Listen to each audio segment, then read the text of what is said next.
नमस्कार, मैं प्रभात प्रियदर्शी। आप सभी का प्रियदर्शी IAS में स्वागत है। तो आज मैं फिर आप सभी के लिए NCERT का ज्योग्राफी लेकर के आया हूँ। उसमें चैप्टर नंबर 2 है।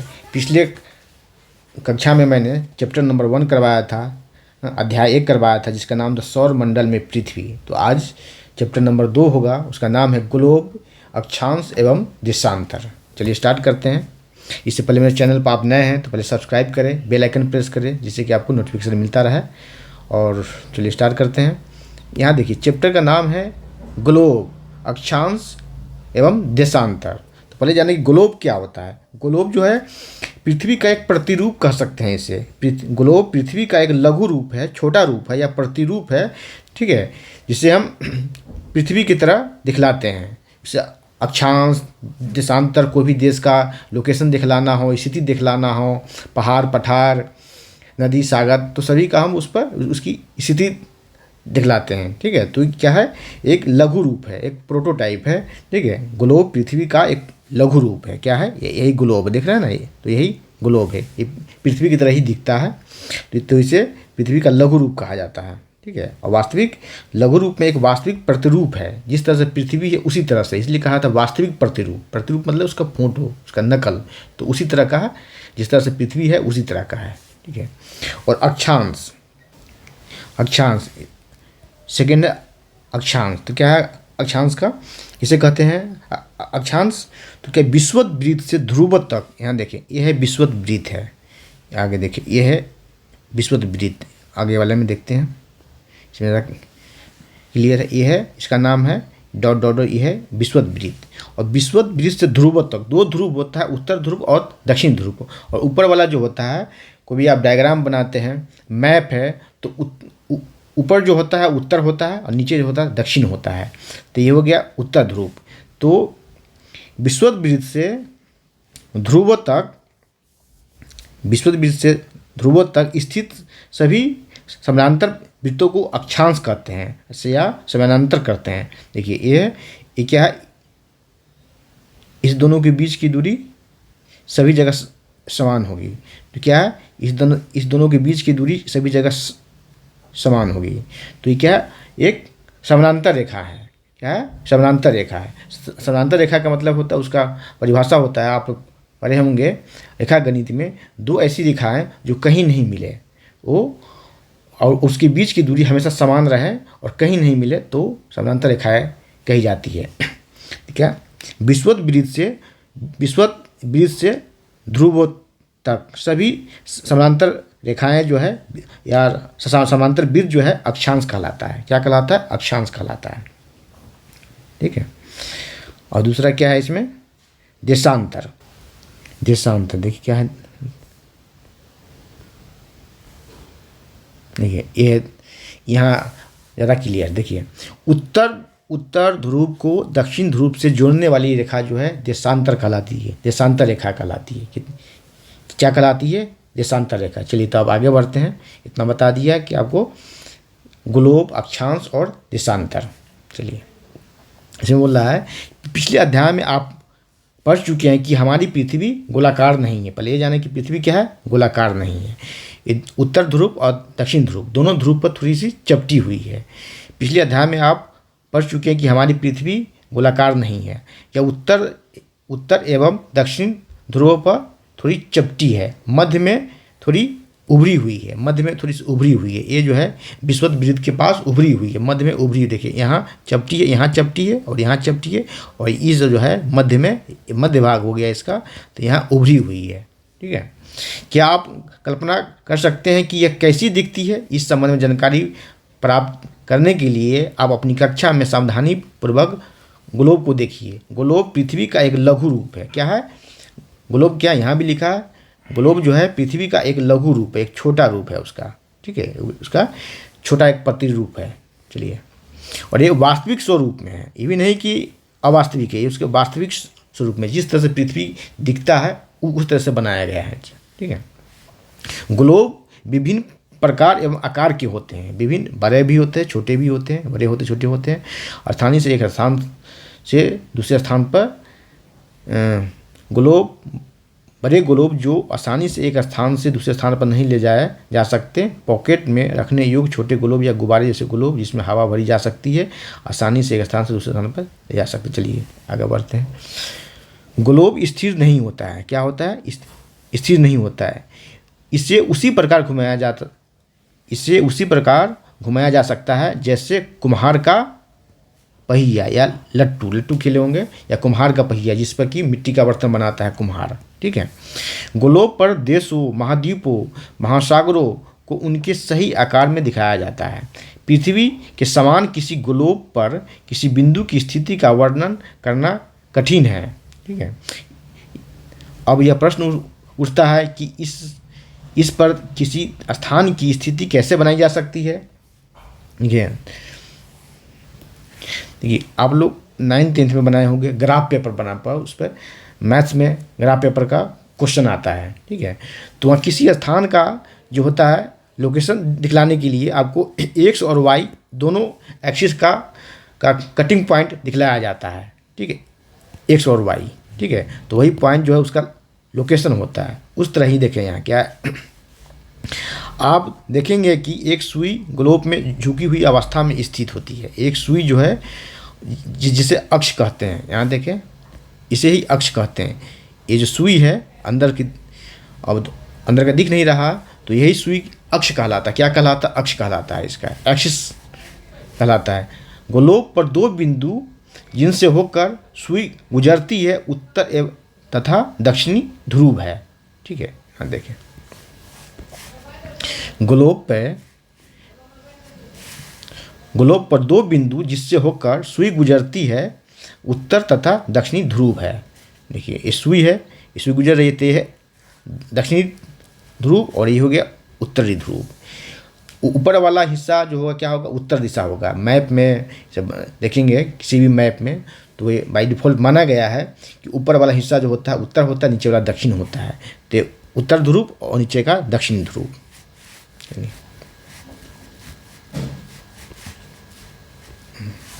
ग्लोब को इस सुई के चारों ओर पृथ्वी की भांति पश्चिम से पूर्व की ओर घुमाया। चलिए ये इसे नोट कर लेंगे, इसे आप देखेंगे सही से। पृथ्वी क्या है? पश्चिम से पूर्व की ओर घुमाया जाता है। ठीक है।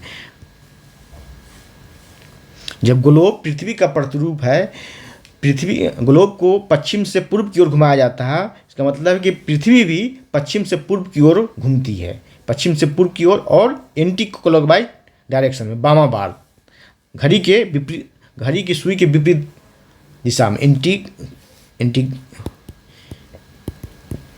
एंटी क्लॉकवाइज डायरेक्शन में। ठीक है, घड़ी की सुई के विपरीत दिशा में। क्वेश्चन आएगा कि पृथ्वी किस दिशा में घूमती है? पश्चिम से पूर्व या पूर्व से पश्चिम? तो पृथ्वी घूमती है पश्चिम से पूर्व दिशा में, पश्चिम से पूर्व दिशा में, और घड़ी की सुई के विपरीत दिशा में, एंटी क्लॉकवाइज डायरेक्शन में। ठीक है। और दो ही ग्रह ऐसे हैं, शुक्र और यूरेनस, जो पूर्व से पश्चिम घूमता है और क्लॉकवाइज डायरेक्शन में, दायावर्त। ठीक है। और 6 ग्रह जो हैं पृथ्वी के साथ साथ 6 ग्रह, पृथ्वी सहित 6 ग्रह, वो पश्चिम से पूर्व की दिशा में और एंटी क्लॉकवाइज डायरेक्शन में, घड़ी की सुई के विपरीत दिशा में घुमाया जाता है। लेकिन याद रखें कि इन दोनों में एक अंतर है। पृथ्वी पर वास्तव में ऐसी कोई सुई नहीं होती, एक कल्पना किया गया, ऐसे कोई सुई नहीं उसमें लगाया गया, यह कल्पना किया गया है। यह अपने अक्ष पर चारों ओर घूमती है, जो एक काल्पनिक रेखा है। क्या है? इमेजिनरी लाइन, एक काल्पनिक रेखा है। एक अन्य काल्पनिक रेखा भी ग्लोब पर 2 बराबर भागों में बांटती है। क्या बांटती है? आगे आइए देखिए। तो उसे कहा जाता है विषुवत वृत्त कहा जाता है। क्या कहा जाता है? विषुवत रेखा कहा जाता है, विषुवत वृत्त कहा जाता है। यह विषुवत वृत्त है। ठीक है। ये पृथ्वी के उत्तर में स्थित भाग को उत्तरी गोलार्ध कहा जाता है, उत्तरी गोलार्ध कहा जाता है। यहाँ से जो उत्तरी भाग है, यहाँ से देखिए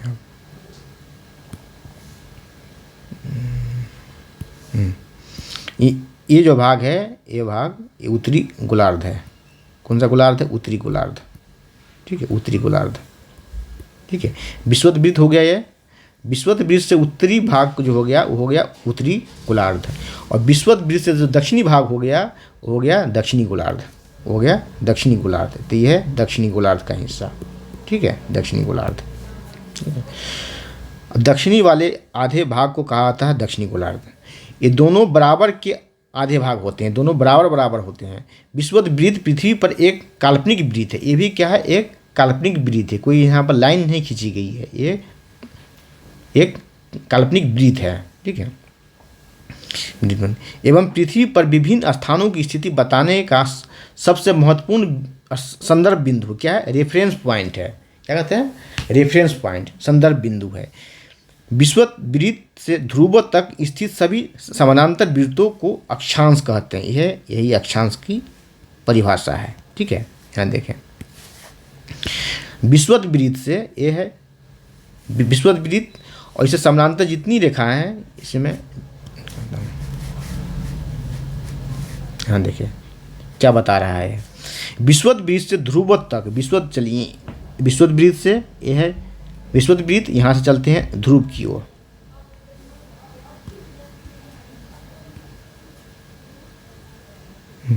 विषुवत वृत्त से ध्रुव तक सभी समानांतर वृत्तों को अक्षांश रेखा कहते हैं, यहाँ से यहाँ तक, ठीक है। और ये है अक्षांश रेखा, ये है अक्षांश रेखा, ये है अक्षांश रेखा। क्या है, सभी समानांतर है। समानांतर रेखा की परिभाषा पहले मैंने बताया है, आप लोग रेखा गणित में भी पढ़े होंगे कि दो ऐसी रेखा जो कहीं न मिले और उसकी बीच की दूरी हमेशा समान रहे तो उस समानांतर रेखाएं कहती है, पैरेलल लाइन कहलाती है, ठीक है। तो ये अक्षांश ऐसे अंशों में मापा जाता है, इसे कोण में मापा, डिग्री में मापा जाता है। चलिए आगे बढ़ते हैं। विषुवत वृत्त पर शून्य अक्षांश होता है, और यहाँ क्या है, ये विषुवत वृत्त है तो इसको कहा था 0 डिग्री, 0 डिग्री, शून्य अक्षांश, ठीक है। चूंकि विषुवत वृत्त से दोनों तरफ ध्रुवों के बीच की दूरी चारों ओर के वृत्त के 1/4 है, चारों ओर के वृत्त की 1/4 है। इसका माप क्या होता है, 360 डिग्री जब होता है, 360 अंश, 360 डिग्री, ठीक है, 360 डिग्री। इस चारों ओर लेंगे, दो तरफ इधर से, एक तरफ यहाँ से यहाँ, फिर यहाँ से आएंगे, नीचे आएंगे ध्रुव तक, ठीक है, और फिर इस तरफ से जाएंगे तो 4 भाग होता, तो 4 हुआ, तो इसीलिए इसे 4 से डिवाइड किया जाता है। तो कितना आ जाएगा, 90 डिग्री आएगा, 90 डिग्री आ जाएगा। तो ये 90 डिग्री से इस प्रकार अंश जो है 90 अंश जो है 90 डिग्री जो है उत्तरी अक्षांश ध्रुव, उत्तरी अक्षांश उत्तर ध्रुव को तथा उत्तरी अक्षांश उत्तर ध्रुव को दर्शाता है, तथा 90 डिग्री दक्षिणी अक्षांश दक्षिणी ध्रुव को दर्शाता है, ठीक है। ये 90 डिग्री होता है, 90 डिग्री उत्तरी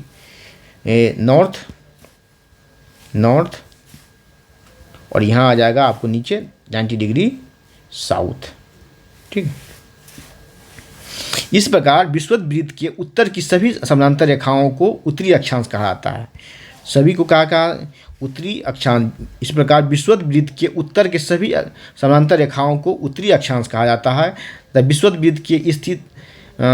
वृत्त के दक्षिण स्थित सभी समानांतर रेखाओं को दक्षिणी अक्षांश कहा जाता है ना। इसे कहा जाता है, ये हो गया विषुवत वृत्त। यहाँ से जितनी भी समानांतर रेखाएं हैं ये सभी क्या है, उत्तरी अक्षांश है, उत्तरी अक्षांश। और यहाँ से इधर जो है ये सब कहलाता है दक्षिणी अक्षांश, ठीक है। इसलिए प्रत्येक अक्षांश के मान के साथ उसकी दिशा यानी उत्तर या दक्षिण को दर्शाना आवश्यक है। सामान्यतः इससे उत्तर या इस तरह से दर्शाया जाता है। उदाहरण के लिए महाराष्ट्र में चंद्रपुर नामक जगह है, और ब्राज़ील में, दक्षिण अमेरिका में बेलो होरिजोंटे, दोनों एक ही अक्षांश पर, जिसका मान है 20 डिग्री अंश पर है, 20 डिग्री अक्षांश पर है। लेकिन चंद्रपुर विषुवत वृत्त के अंश उत्तर में है। अब बोलोगे क्या है, यह है दक्षिण में है, ठीक है। इसलिए हम इसे उत्तर और दक्षिण इसके साथ दर्शाना आवश्यक होता है कि उत्तरी अक्षांश में है या दक्षिणी अक्षांश में है। तो दोनों में लगाना होता है 10 डिग्री साउथ, 10 डिग्री नॉर्थ, या 10 डिग्री उत्तर, या 10 डिग्री दक्षिण। इस तरह से दर्शाना आवश्यक होता है, नहीं तो पता नहीं चलेगा कि ये किस अक्षांश में है। 10 डिग्री अक्षांश पता है कि उत्तरी अक्षांश में है, उत्तरी अक्षांश है या दक्षिणी अक्षांश है, ये क्लियर नहीं हो पाएगा, ठीक है। आगे बढ़ते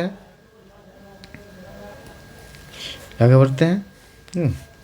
अब देखिए क्या है, महत्वपूर्ण अक्षांश समानांतर रेखाएं हैं। विषुवत को 0 डिग्री, उत्तर ध्रुव को 90 डिग्री उत्तर, 90 डिग्री उत्तर, ठीक है। और दक्षिणी ध्रुव को क्या है, 90 डिग्री दक्षिण। लेकिन विषुवत के साथ दक्षिण और उत्तर नहीं दर्शाया जाता है। विषुवत पर क्या है, उसका मान क्या है, 0 डिग्री है, इसलिए यहाँ दक्षिण और उत्तर नहीं दर्शाया जाता। इसके अतिरिक्त 4 महत्वपूर्ण अक्षांश रेखाएं भी है। देखिए क्या क्या है।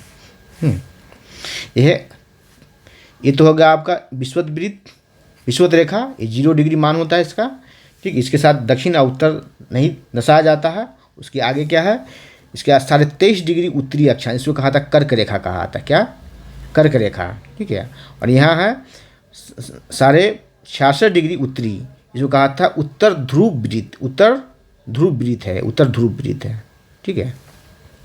और ये उत्तरी ध्रुव है, ये 90 डिग्री है। यहाँ क्या है, यहाँ 90 डिग्री का मान है, ठीक है। यहाँ भी 90 डिग्री दक्षिणी का मान है, ठीक है। और आगे यहाँ देखिए आप, और 23.5 डिग्री दक्षिण में ही मकर रेखा है। और इसके बाद क्या है, 66.5 डिग्री क्या है, दक्षिणी ध्रुव वृत्त है, ठीक है। और ये जो है, ये कहलाता है उष्ण कटिबंधीय क्षेत्र कहलाता है। 23.5 डिग्री उत्तर से 23.5 डिग्री दक्षिण, मतलब कि विषुवत कर्क रेखा और मकर रेखा के बीच का क्षेत्र कहलाता है उष्ण कटिबंधीय क्षेत्र कहलाता है, ठीक है। इसके बाद ये आता है उत्तरी शीतोष्ण कटिबंध, शीत और उष्ण दोनों, ठीक है। तो उत्तरी शीतोष्ण कटिबंध और यह उत्तरी शीत कटिबंध है। और यहाँ देखिए आप, यहाँ क्या है, दक्षिणी शीतोष्ण कटिबंध, और आगे है दक्षिणी शीत कटिबंध। यहाँ कुछ ठंडी भी पड़ती है, कुछ गर्मी भी पड़ती है। यहाँ शीत कटिबंध है तो यहाँ सिर्फ ठंडी ही पड़ती है। यहाँ उष्ण कटिबंध तो यहाँ सिर्फ गर्मी ही पड़ती है, ठीक है। यहाँ वर्ष में काफ़ी दिन धूप होता है, यहाँ वर्ष में। चलिए इसके बारे में भी कुछ आगे बतलाते हैं आपको। चलिए यहाँ देखें, उत्तरी गोलार्ध में कर्क रेखा 23.5 डिग्री उत्तर, और 2 नंबर है कि दक्षिणी गोलार्ध में मकर रेखा 23.5 डिग्री दक्षिणी, विषुवत वृत्त के 66.5 डिग्री उत्तर में उत्तर ध्रुव वृत्त है। आगे भी था ये, ठीक है। 4 नंबर देखिए, विषुवत रेखा जो है, विषुवत रेखा 66.5 डिग्री दक्षिण के दक्षिणी ध्रुव वृत्त कहलाता है, ठीक है।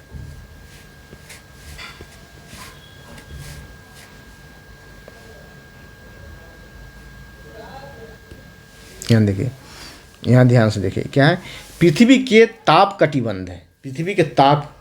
कटिबंध।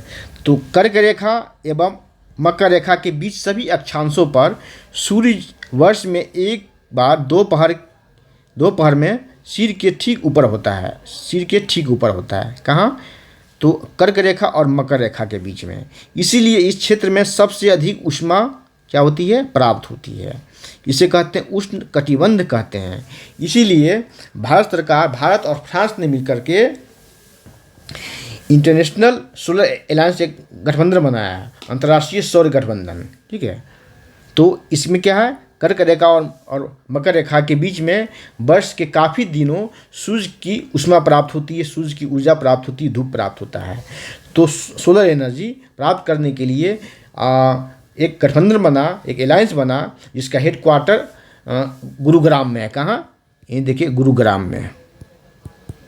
विश्व का पहला ऐसा वैश्विक संगठन है जिसका मुख्यालय भारत में और गुरुग्राम में। 2015 में ये इसका गठन हुआ, 2015 में, ठीक है, पीएम मोदी और फ्रांस के सहयोग से, ठीक है। अब तो इसमें करीब 105 देश जुड़ चुके हैं, 105 देश इसमें जुड़ चुके हैं। चलिए आगे बढ़ते हैं। कर्क रेखा तथा मकर रेखा के बाद किसी भी अक्षांश पर दोपहर का सूर्य कभी भी सिर के ऊपर नहीं होता। ये जाने, ये कर्क रेखा और मकर रेखा के बीच ही दोपहर के समय सूर्य सिर के ऊपर होता है, लेकिन कर्क रेखा और मकर रेखा के बाद सूर्य जो है सिर के ऊपर नहीं होता किसी भी जगह पे।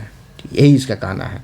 ध्रुव की तरफ सूर्य की किरणें तिरछी होती है, ध्रुव की तरफ सूर्य की किरणें क्या होती है, तिरछी होती है। इसी वजह से वहाँ क्या होता है, ठंडी पड़ती है, शीत कटिबंध कहलाता है, ठीक है। इस प्रकार उत्तरी गोलार्ध में कर्क रेखा एवं उत्तरी ध्रुव वृत्त पर, देखिए क्या है, उत्तरी गोलार्ध में कर्क रेखा एवं उत्तरी ध्रुव वृत्त तथा दक्षिणी गोलार्ध में मकर रेखा एवं दक्षिणी ध्रुव वृत्त के बीच वाले क्षेत्र का तापमान मध्यम रहता है। क्या रहता है? मध्यम रहता है। वहाँ थोड़ी ठंडी भी रहती है, गर्मी भी रहती है, इसलिए मध्यम कहता है, मध्यम रहता है, इसलिए कहा था शीतोष्ण। नाम देखिएगा, शीतोष्ण, एक साथ देखें, शीतोष्ण है, संधि विच्छेद करेंगे, शीतोष्ण, ठीक है। तो यहाँ गर्मी भी है, थोड़ी गर्मी भी, थोड़ी ठंडी में, शीतोष्ण कहलाता है। यहाँ का तापमान मध्यम रहता है, ठीक है। किसके बीच? तो क्या है, उत्तरी गोलार्ध में कर्क रेखा एवं उत्तरी ध्रुव वृत्त तथा दक्षिणी गोलार्ध में मकर रेखा एवं दक्षिणी ध्रुव वृत्त के बीच। यही देखें, ये क्या है, उत्तरी शीतोष्ण कटिबंध है और यह है दक्षिणी शीतोष्ण कटिबंध है। यहाँ क्या है, तापमान मध्यम रहता है, मॉडरेट रहता है, मध्यवर्ती, ना ज़्यादा गर्मी और ना ज़्यादा ठंडी। फिर यहाँ से आगे बढ़ेंगे तो यहाँ चरम ठंडी पड़ती है, यहाँ बर्फ़ से ढका होता है, यहाँ भी बर्फ़ से ढका होता है, ठीक है। चलिए आगे बढ़ते हैं। उत्तरी, यहाँ बता रहा है, उत्तरी गोलार्ध में उत्तर ध्रुव एवं उत्तरी ध्रुव, उत्तरी गोलार्ध में उत्तर ध्रुव वृत्त एवं उत्तरी ध्रुव तथा दक्षिणी गोलार्ध में दक्षिणी ध्रुव वृत्त एवं दक्षिणी ध्रुव के बीच के क्षेत्र ठंडा होता है। बीच का क्षेत्र क्या होता है? ठंडा होता है। इसके भी देखिए क्या है, उत्तर ध्रुव वृत्त, इसके और उत्तरी ध्रुव, ये क्षेत्र जो होता है ठंडा होता है। फिर आगे देखेंगे आप, यहाँ देखिए, दक्षिणी ध्रुव वृत्त और दक्षिणी ध्रुव, इसके बीच का भी क्षेत्र जो होता है वो ठंडा होता है। क्या होता है? ठंडा होता है। तो समझ गए, यहाँ भी शीत कटिबंध है और दक्षिणी ध्रुव वृत्त और दक्षिणी ध्रुव के बीच, और यहाँ भी क्या, उत्तरी ध्रुव वृत्त और उत्तरी ध्रुव के बीच, यहाँ भी क्या है, शीत है, शीत कटिबंध है। चलिए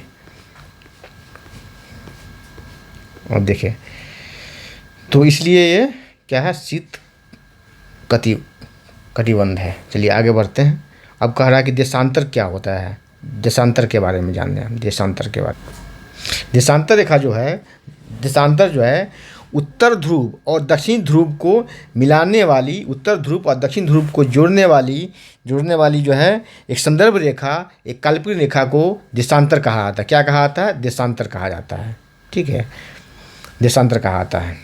ये रेखा क्या है? देशांतर है। उत्तर ध्रुव और दक्षिण ध्रुव को जोड़ने वाली, उत्तर ध्रुव और दक्षिण ध्रुव को मिलाने वाली एक काल्पनिक रेखा क्या कहलाता है? देशांतर कहलाता है। यही देशांतर है। चलिए आगे बढ़ते हैं।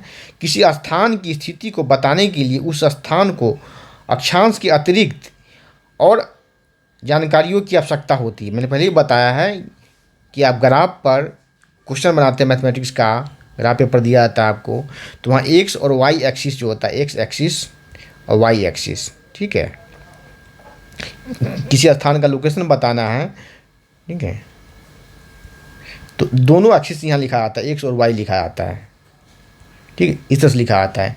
इसका जो कटिंग पॉइंट होता है, मीटिंग पॉइंट होता है, वही उसका एग्जैक्ट लोकेशन होता है। तो इसीलिए किसी स्थान की स्थिति बताने के लिए ग्लोब पर, मैप पे, ठीक है, वहाँ आपको अक्षांश और देशांतर दोनों की स्थिति की जानकारी होनी चाहिए। अक्षांश के अतिरिक्त कुछ और जानकारियों की आवश्यकता होती है किसी स्थान की स्थिति बताने के लिए।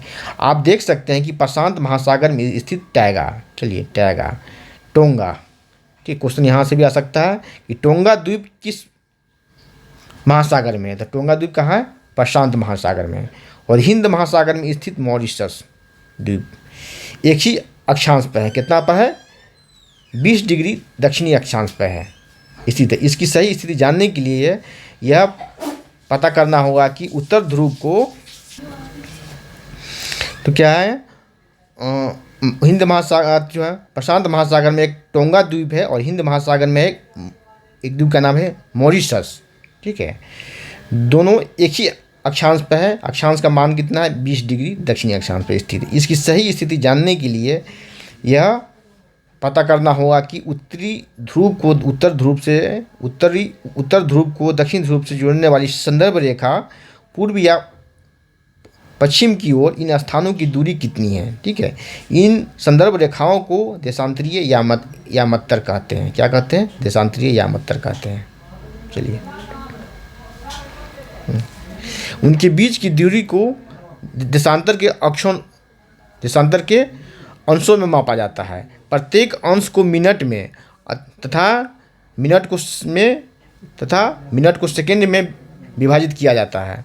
ये अर्धवृत्त है। क्या है? अर्धवृत्त है। तथा उसके बीच की दूरी ध्रुवों की तरफ बढ़ने पर घटती जाती है।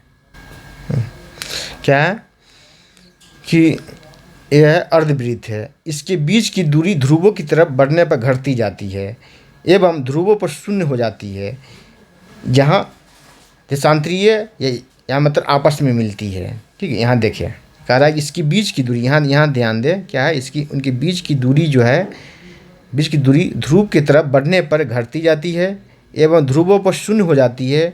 सभी देशांतरीय या मतलब आपस में मिल जाती है। कैसे मिलती है देखें, यहाँ देख रहे हैं आप। हाँ, यही है देशांतरीय रेखा।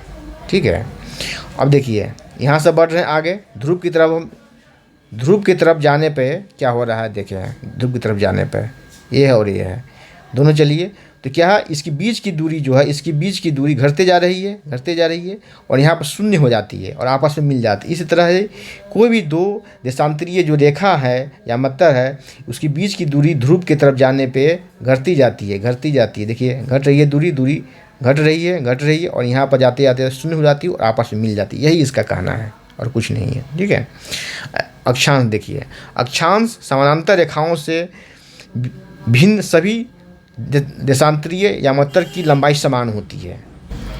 क्या कह रहा है? अक्षांश रेखाओं से भिन्न मतलब उससे अलग सभी देशांतरीय या मत्तर की लंबाई समान होती है। देखिए यहाँ देखिए इसकी लंबाई समान होगी। इसकी लंबाई, बीच की दूरी घटती जाती है इधर भी और इधर भी। दोनों ध्रुव की तरफ विषुवत रेखा से दोनों ध्रुव की तरफ चलेंगे तो बीच की दूरी क्या है? घटती जाएगी। लेकिन इसकी लंबाई दो देशांतरीय रेखाओं की लंबाई समान होती है, या सभी देशांतरीय रेखाओं की लंबाई क्या होती है? समान होती है। लेकिन अक्षांश रेखाओं की लंबाई समान नहीं होती है। कैसे? देखिए यहाँ मैं आपको दिखलाता हूँ। ठीक है, चलिए यहाँ देखिए, यह अक्षांश रेखा है, दो अक्षांश रेखा, लेकिन दोनों की लंबाई जो है समान नहीं होगी। ध्रुव की तरफ विषुवत रेखा से ध्रुव की तरफ बढ़ेंगे तो अक्षांशीय रेखाओं की लंबाई घटती जाती है और अंत में यहाँ पर शून्य हो जाती है, जीरो हो जाती है। अक्षांशीय रेखाओं की लंबाई घटते घटते यहाँ शून्य हो जाती है। ठीक है, सभी का सर्किल छोटा होते जाता है। और यहाँ क्या है, यहाँ देखें, उससे उलट जो है, उससे भिन्न जो है, उससे अलग जो है, देशांतरीय रेखाओं की लंबाई, सभी देशांतरीय रेखाओं की लंबाई समान होती है। लेकिन विषुवत रेखा से दोनों तरफ ध्रुव की तरफ बढ़ने पर दो देशांतरीय रेखाओं की लंबाई, बीच की दूरी घटती जाती है और अंत में शून्य हो जाती है यहाँ पे ध्रुव पे। चलिए आगे बढ़ते हैं। चलिए, तो यहाँ जान लिए आप लोग कि देशांतरीय रेखा जो होता है, दो देशांतरीय रेखाओं की बीच की दूरी जब विषुवत वृत्त से चलेंगे ध्रुव की ओर तो घटती जाती है। घटते घटते ध्रुव पर शून्य हो जाती है। जो स्थिति उत्तरी ध्रुव पर वही स्थिति दक्षिणी ध्रुव पर है। लेकिन अक्षांशीय रेखा और दो देशांतरीय रेखाएं या सभी देशांतरीय रेखाओं की लंबाई समान होती है। लेकिन उससे भिन्न क्या होता है? अक्षांशीय रेखाओं की लंबाई समान नहीं होती है। अक्षांशीय रेखाओं की लंबाई विषुवत वृत्त से ध्रुव की तरफ जाएंगे तो क्रमशः घटती जाती है। घटते घटते यहाँ शून्य हो जाती है। यही दोनों में अंतर है। चलिए आगे बढ़ते हैं। यहाँ देखिए क्या कर रहा है। अक्षांश, ये बता ही दिया, अक्षांश रेखाओं से भिन्न सभी देशांतरीय यामत्तरों की लंबाई समान होती है। इसीलिए इन्हें सिर्फ मुख्य संख्याओं में व्यक्त किया जाता है। ठीक है, व्यक्त करना क्या है? कठिन होता है। इसलिए इन्हें सिर्फ मुख्य संख्याओं में व्यक्त करना कठिन होता है, इसलिए डिग्री लगाया था, अंश लगाया था। तभी सभी देशों ने निश्चय किया कि ग्रीनविच, जहां ब्रिटिश राजकीय वेधशाला है स्थित है, से गुजरने वाली यामत्तर से पूर्व और पश्चिम की ओर गिनती शुरू की जाए। ठीक है, कहा गया अक्षांश रेखाओं से भिन्न सभी देशांतरीय यामात्रों की लंबाई समान है, तो इसलिए किसको मुख्य माना जाए? जब सभी की लंबाई समान है, न कोई बड़ा है न छोटा है, तो किसको मुख्य माना जाए? तो फिर क्या हुआ, वहाँ बैठक हुई और एक निश्चय किया गया, सभी देशों ने मिलकर के निश्चय किया कि ग्रीन ब्रिज, जहाँ ब्रिटिश राजकीय वेधशाला स्थित है, ठीक है, से गुजरने वाली यामात्रो से पूर्व एवं पश्चिम की ओर गिनती शुरू की जाएगी। तो क्या है यहाँ देखिए 0 डिग्री, यही है ब्रिटिश राजकीय वेधशाला यहीं पे स्थित है। तो इस यहाँ पर जो देशांतरीय रेखा है, देशांतरीय यामात्रो है, इसको मान लिया गया 0 मान लिया गया, 0 डिग्री मान लिया गया। इसका मान 0 डिग्री देशांतर, जहाँ इसको एक रेफरेंस लाइन मान लिया गया है, संदर्भ रेखा मान लिया गया। यहाँ से हम 180 डिग्री पूर्व या 180 डिग्री पश्चिम तक गणना करते हैं। ठीक है, प्रमुख यामात्रो तथा 180 डिग्री यामात्रो मिलकर पृथ्वी को दो भागों में पूर्वी गोलार्ध और एक पूर्वी गोलार्ध और दूसरा पश्चिमी गोलार्धों में विभक्त किया जाता है। जिस तरह से अक्षांशीय विस्तार में उत्तरी गोलार्ध और दक्षिणी गोलार्ध में विभक्त किया जाता है, उसी तरह देशांतरीय विस्तार में पूर्वी गोलार्ध और दक्षिणी गोलार्ध में बांटा जाता है, विभक्त किया जाता है। इसलिए किसी स्थान के देशांतर के आगे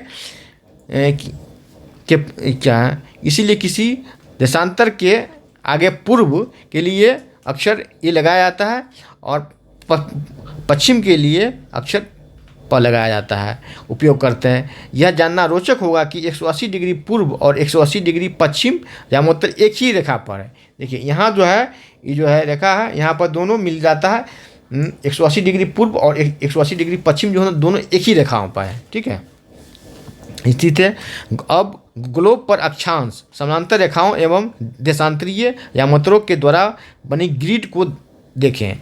अगर आपको किसी स्थान के अक्षांश एवं देशांतर की सही जानकारी है तो ग्लोब पर आप उस स्थान का पता आसानी से लगा सकते हैं। जिस तरह से ग्राफ पेपर में किसी स्थान का लोकेशन पॉइंट जानने के लिए एक्स एक्सिस और वाई एक्सिस दोनों का मीटिंग पॉइंट आवश्यक होता है, उसी तरह देशांतर और अक्षांश रेखाओं का मिलन बिंदु चाहिए वहाँ पर सही स्थिति जानने के लिए।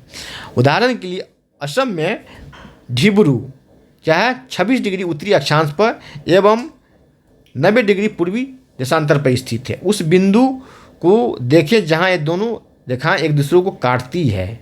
ठीक है, यह बिंदु ढुबरी की सही स्थिति है। ठीक है, ग्राफ पेपर में मैथ्स में बनाते हैं आप लोग, रेखा गणित में, ठीक है, ज्योमेट्री में किसी स्थान का लोकेशन जानने के लिए एक्स एक्सिस और वाई एक्सिस दोनों चाहिए। उसका मीटिंग पॉइंट, कटिंग पॉइंट जो होता है उसका एग्जैक्ट लोकेशन होता है। उसी तरह मैप पे, आप ग्लोब पे किसी स्थान की सही स्थिति जानने के लिए आपको अक्षांश रेखा और देशांतर रेखा की दोनों की मिलन बिंदु चाहिए, कटिंग बिंदु चाहिए।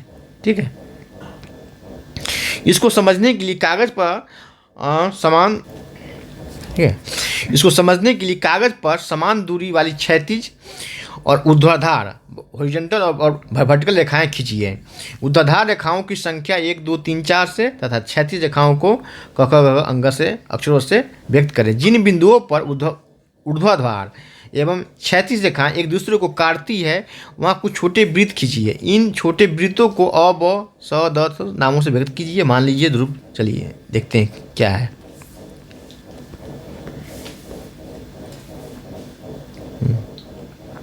यहाँ देखिए, अब आप देखेंगे कि वृत्त जो ख डिग्री उत्तरी अक्षांश तथा 1 डिग्री पूर्वी देशांतर पर स्थित, इन वृत्तों की स्थिति जान के यहाँ देखिए ये क्या है, यही इसका लोकेशन दिया गया है, यही लोकेशन दिया गया है। ठीक है, देखिए देशांतर और समय को मापने का सबसे अच्छा साधन पृथ्वी, चंद्रमा एवं ग्रहों की गति है। चलिए क्वेश्चन आएगा, क्या समय को मापने में किसका योगदान है? समय को मापने में कौन सा अच्छा साधन, कौन साधन है? तो समय को मापने पृथ्वी, चंद्रमा और ग्रह की गति सभी साधन है। सूर्योदय एवं सूर्यास्त प्रतिदिन होते हैं। अतः स्वाभाविक ही है कि पूरे विश्व में समय का निर्धारण सबसे अच्छा साधन है। स्थानीय समय का अनुमान सूर्य के द्वारा बनाई गई परछाई से लगाया जाता है। पहले के ज़माने में जब घड़ी नहीं हुआ करता था तो सूर्य की परछाई से समय के बारे में पता लगाया जाता था, जो दोपहर में सबसे छोटी होती है। किसी व्यक्ति की, किसी भी वस्तु की धूप में छाया अगर सबसे छोटी बन रही है तो माना जाता है वो दोपहर का समय होता है। दोपहर में सबसे छोटी एवं सूर्योदय एवं सूर्यास्त में सबसे लंबी छाया बनती है। ग्रीनविच पर स्थित प्रमुख यामोत्तर एवं सूर्य जिस समय आकाश के सबसे ऊंचे बिंदु पर होगा उस समय यामोत्तर पर स्थित सभी स्थानों पर दोपहर होगा। ठीक है, ग्रीनविच पर स्थित प्रमुख यामोत्तर पर सूर्य जिस समय आकाश के सबसे ऊंचे बिंदु पर होगा उस समय यामोत्तर पर स्थित सभी जगहों पर दोपहर होगा। ठीक है, चूँकि पृथ्वी, यहाँ देखिए फिर क्या है, पृथ्वी पश्चिम से पूर्व की ओर चक्कर लगाता है। आपको क्वेश्चन में फंसेंगे, कहेंगे कि अरे तो छठा क्लास के ज्योग्राफी में दिया है, आपको पूछा जा सकता है। आईएएस प्री तक इस पर क्वेश्चन आ चुका है कि पृथ्वी कैसे चक्कर लगाती है, पश्चिम से पूर्व, पूर्व से पश्चिम, क्लॉकवाइज, एंटी क्लॉकवाइज। क्या है, पृथ्वी पश्चिम से पूर्व की ओर चक्कर लगाती है, पश्चिम से पूर्व की ओर चक्कर लगाती है। इसलिए सूर्योदय पूर्व में पहले होता है, पश्चिम में बाद में होता है। ठीक है, इसलिए इसलिए कहा 5.5 घंटा जो है, 5.5 घंटा पहले भारत में सूर्योदय होता है। किसकी तुलना में, तो ब्रिटेन की तुलना में। ठीक है, क्योंकि भारत जो है ब्रिटेन से पूर्व में है और ब्रिटेन जो है भारत से पश्चिम में है। चलिए तो क्या है, पृथ्वी पश्चिम से पूर्व की ओर चक्कर लगाती है। किस डायरेक्शन में, तो एंटी क्लॉकवाइज डायरेक्शन में, एंटी क्लॉकवाइज डायरेक्शन में।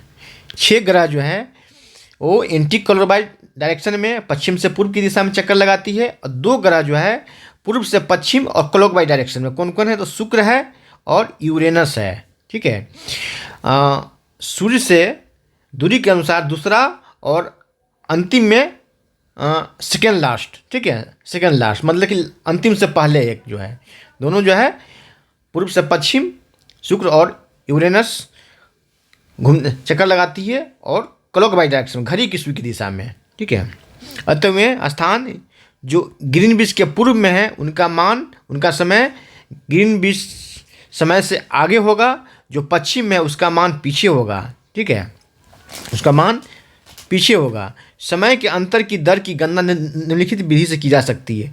पृथ्वी लगभग 24 घंटे में अपने अक्ष पर 360 डिग्री घूम जाती है, अर्थात 1 घंटे में कितना, 15 डिग्री। 1 घंटे में तो 15 डिग्री। जब 360 को 324 घंटे में आप बनाए होंगे एक एक नियम के मैथ्स। ठीक है,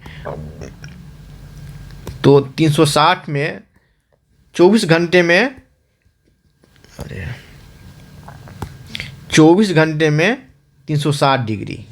जब 1 घंटे में निकालेंगे तो 360/24 लिखेंगे, इस तरह से डिवाइड करेंगे तो कितना आएगा, 1 घंटे में 15 डिग्री आएगा। 1 घंटे में तो 1 घंटे का मान निकलेगा तो 15 डिग्री आएगा ये। ठीक है, एवं 4 मिनट में 1 डिग्री घूम जाती है। इस प्रकार जब ग्रीनविच में दोपहर के 12 बजते हैं तब ग्रीनविच से 15 डिग्री पूर्व में कितना बचेगा, 5 चौका 60, 60 मिनट मतलब 1 घंटा आगे। देखिए कैसे किया गया है, 1 डिग्री में 1 घंटे में कितना डिग्री, 15 डिग्री।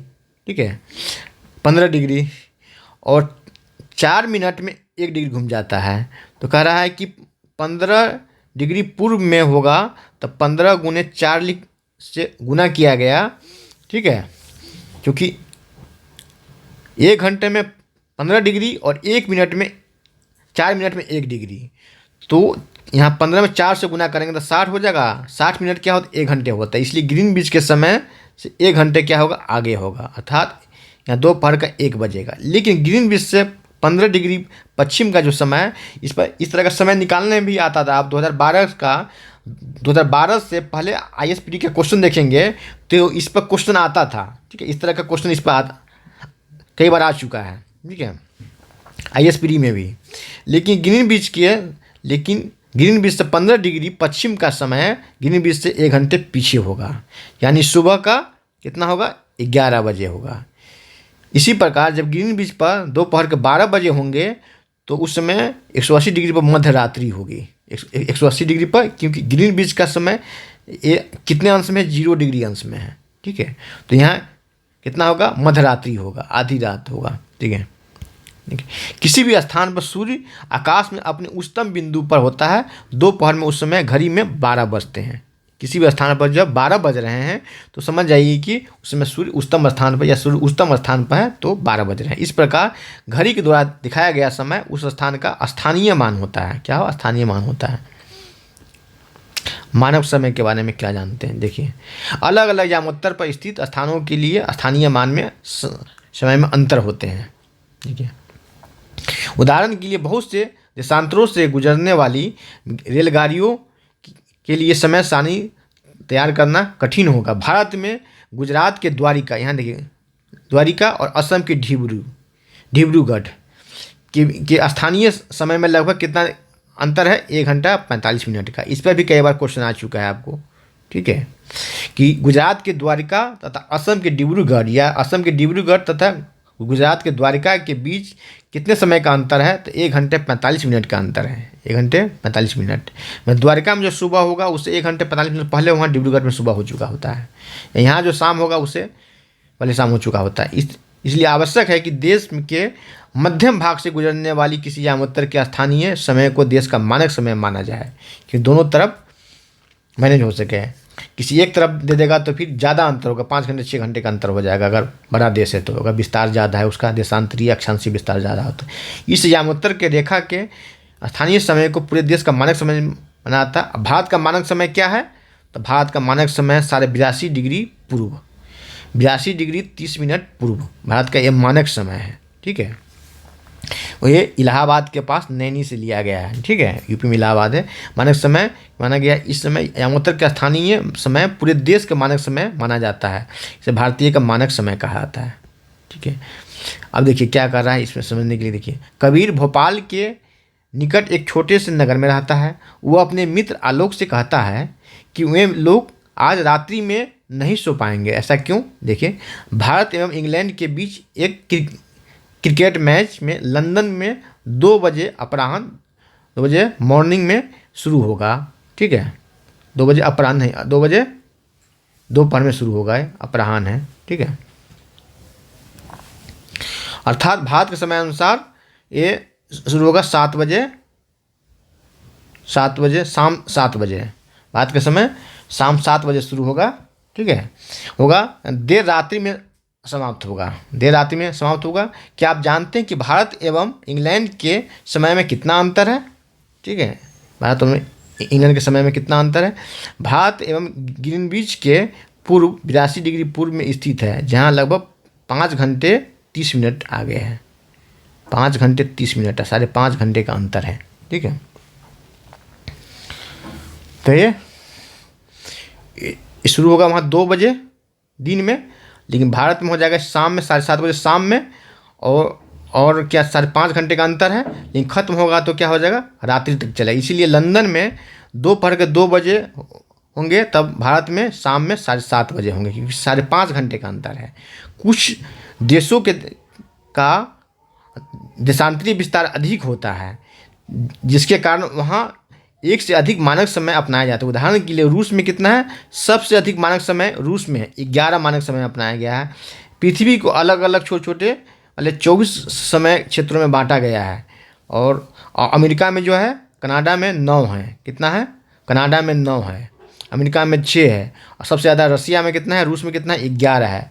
भारत में एक ही मानक समय है। ऐसा इसलिए कि भारत में क्या है? लिटरेसी रेट कम है, लोग कम पढ़े लिखे हैं, इसलिए समय का जो है, जैसे कहीं जाना है तो कई लोग, मैक्सिमम लोगों के यहाँ ट्रेन छूट जाएगा, शादी ब्याह में समय पर नहीं जा पाए, क्योंकि समय को सेट करना यहाँ के लोगों के लिए, खासकर जो कम पढ़े लिखे लोग हैं उसके लिए एक समस्या है। तो इसीलिए यहाँ एक ही समय, एक मानक समय माना गया है, लेकिन 2 मानक समय की मांग हो रही है, क्योंकि नॉर्थ ईस्ट के लोगों को समस्या आती है।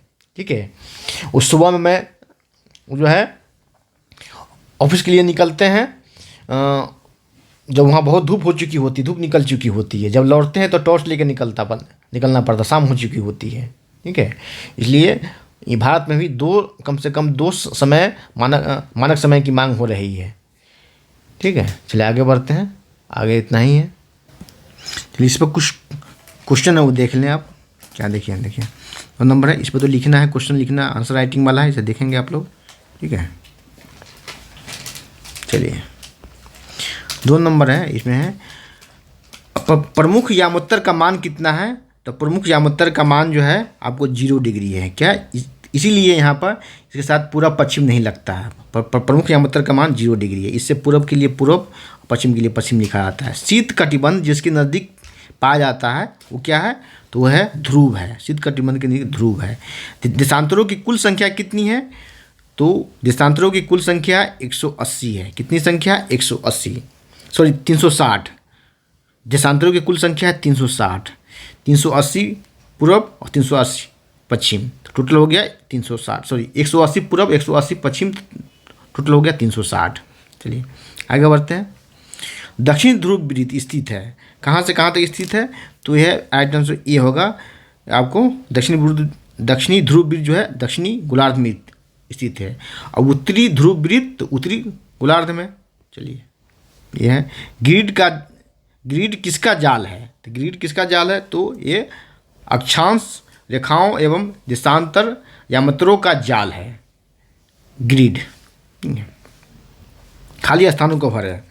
मकर रेखा कहाँ स्थित है, तो 23.5 डिग्री उत्तरी अक्षांश पर उत्तरी है, उत्तरी अक्षांश पर स्थित है।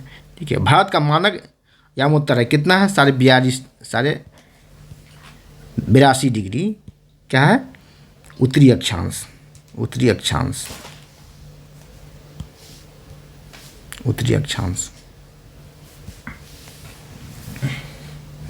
सॉरी देशांतर होगा ना, पूर्वी देशांतर होगा ये।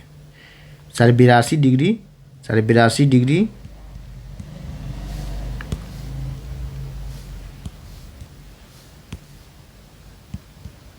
डिग्री पूर्वी देशांतर।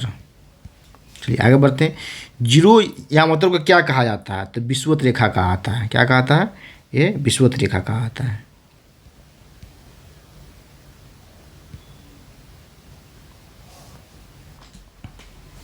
तो जिसे कहा जाता है, जिसे प्रमुख यामोत्तर कहा जाता है। इसे कहा जाता है प्रमुख यामोत्तर